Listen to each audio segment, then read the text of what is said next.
അസ്സലാമു അലൈക്കും വറഹ്മത്തുള്ളാഹി വബറകാതുഹു. ഈ ലോകത്ത് മനുഷ്യരെ ഏറ്റവും കൂടുതൽ സ്നേഹിച്ച ഒരാളുണ്ടായിരുന്നു. അവൻ ഒരു രാജാവോ ഒരു സമ്പന്നനോ അല്ല കേട്ടോ. പക്ഷേ അള്ളാഹുവിൻ്റെ പ്രിയപ്പെട്ട ദൂതൻ നബി മുഹമ്മദ് മുസ്തഫ സല്ലല്ലാഹു അലൈഹി വസല്ലമ തങ്ങളായിരുന്നു. നബിയുടെ ഹൃദയം എത്രത്തോളം സ്നേഹവും കരുണയും നിറഞ്ഞതായിരുന്നു എന്ന് അറിയണമെങ്കിൽ അവൻ തൻ്റെ ഉമ്മയെക്കുറിച്ച് കരഞ്ഞ നിമിഷങ്ങൾ ഓർത്താൽ മാത്രം മതി. തായിഫിലേക്ക് പോയ ദിവസം അവിടെ നിന്ന് ലഭിച്ചത് റസൂലിന് സ്വീകരണമല്ലായിരുന്നു. അവിടെ നിന്ന് കിട്ടിയത് കല്ലേറും അപമാനവും വേദനയും മാത്രമായിരുന്നു. രക്തം കാലിലൂടെ ഒഴുകുമ്പോഴും അവൻ പറഞ്ഞത് ശാപവാക്കുകളല്ലായിരുന്നു കേട്ടോ. അള്ളാഹുവേ, ഇവർ അറിയാതെ ചെയ്യുന്നതാണ്, ഇവരോട് നീ ക്ഷമിക്കണേ തമ്പുരാനെ എന്നാണ് റസൂൽ പറഞ്ഞത്. ഓർക്കണം, നിങ്ങൾ ചിന്തിക്കണം, ഇത്രയും ദ്രോഹം റസൂലിനോടെല്ലാവരും ചെയ്തിട്ടും പറഞ്ഞത് എന്താണെന്നറിയോ? അവരെ ശപിക്കാനല്ല, അവരെ ശപിക്കരുത്, അവർ അറിയാതെ ചെയ്തതാണ്, അവരോട് നീ പൊറുക്കണേ തമ്പുരാനെ എന്നാണ്. ഈ വാക്കുകൾ പറഞ്ഞതാരാ? ഒരു മനുഷ്യനാണ്, സാധാരണ ഒരു മനുഷ്യനാണ്.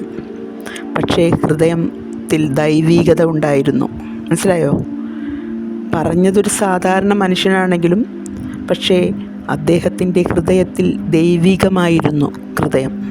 ദൈവികമായ ഹൃദയമുള്ള മനുഷ്യനായിരുന്നു റസൂൽ സല്ലല്ലാഹു അലൈഹി വസല്ലമ തങ്ങൾ.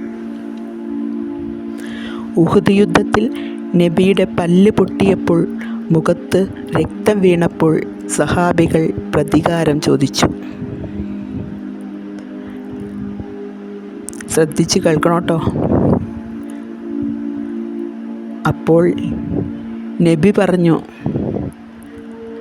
ഞാൻ ശപിക്കാനല്ല വന്നത്, അവരോട് കരുണ കാണിക്കാൻ എന്നെ അയക്കപ്പെട്ടതാണ്. ഞാൻ അവരെ ഒരിക്കലും ശപിക്കുകയില്ല. ഇത്ര വലിയ വേദനയിലും അവൻ്റെ ഹൃദയം ഉമ്മയെക്കുറിച്ചായിരുന്നു. ഇതെല്ലാം നടക്കുമ്പോഴും യുദ്ധം നടന്നുകൊണ്ടിരിക്കുന്നു, വേദനകൾ പല വിധത്തിൽ അനുഭവിച്ചുകൊണ്ടിരിക്കുന്നു, ദാരിദ്ര്യം അനുഭവിച്ചുകൊണ്ടിരിക്കുന്നു, വിഷമങ്ങൾ ബുദ്ധിമുട്ടുകൾ നേരിട്ടുകൊണ്ടിരിക്കുന്നു. എന്നിട്ടും അവൻ്റെ മനസ്സിൽ എന്തായിരുന്നു? ആരായിരുന്നു? അവൻ്റെ ഹൃദയം നിറച്ചും ഉമ്മയെക്കുറിച്ചുള്ള വികാരങ്ങളും വിചാരങ്ങളുമായിരുന്നു. രാത്രിയിൽ നമസ്കാരത്തിൽ നിൽക്കുമ്പോൾ കാല് വീർത്ത് പൊട്ടുന്നത്, അതായത് നീര് വന്ന് കാലങ്ങ് വീർക്കും, അതുവരെ ഇബാദത്ത് ചെയ്തു. മനസ്സിലായോ? രാത്രിയിലെ ഇബാദത്ത് എത്രത്തോളം വിലപ്പെട്ടതാണെന്ന്. നിന്ന് നമസ്കരിക്കുകയാണ് അദ്ദേഹം. കാല് വീർത്ത് നീര് വന്ന് പൊട്ടുന്ന വിധത്തിലായി. അങ്ങനെ ഇബാദത്ത് ചെയ്യുന്നു. ചോദിച്ചപ്പോൾ പറഞ്ഞു, എൻ്റെ ഉമ്മ നരകത്തിൽ പോകാതിരിക്കാൻ വേണ്ടിയാണ് ഞാൻ ഇത് ചെയ്യുന്നത്.